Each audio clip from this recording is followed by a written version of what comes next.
مرحبا يا اخوان، في عندي نقطة. حاب تلعب اف سي 26 قبل الكل؟ حاب تكون عندك دخول عليها قبل كل حدا وانت عارف تدخل باف سي 26 بتفيدك.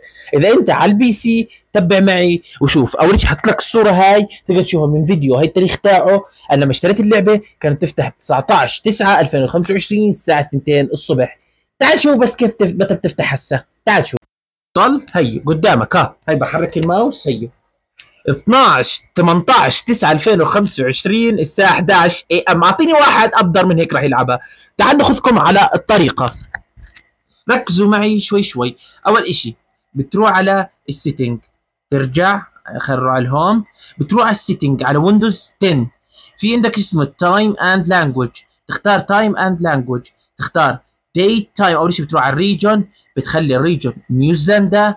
بعديها بتروح على ديت اند تايم، بتطفي الست تايم زون اوتوماتيكلي. بتطفيه لانه مهما عملت مش رح يزبط، لازم تطفيه.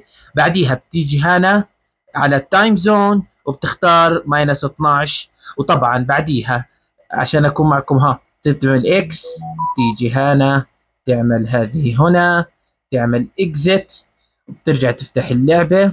طبعا بعد ما تساوي تحت شيء خطأ. اوكي، تيجي هنا تفتح اي اي. وخلينا نحن عشان تشوفوا انا صادق، انا انسان صادق. عشان هيك بستاهل اللايك والفولو والتظبيطات وتبعت هذا الفيديو لكل واحد يلعب اللعبه مبكر، يعني حاب يلعبها ابدر من الكل. راح تطول شوي لانه انت بعيد عن موقعك وهكذا، بس تفتح اللعبه يرجع كل شيء زي ما كان. تدعم، وهيك بتكون اللعبه وصلتك. وبستاهل متابعه، بستاهل متابعه. شمطني متابعه، شمطها متابعه ولايك. خلينا نروح نلعب اف سي 26 نكسر روسكم. طبعا نفتح لايفات. تعال.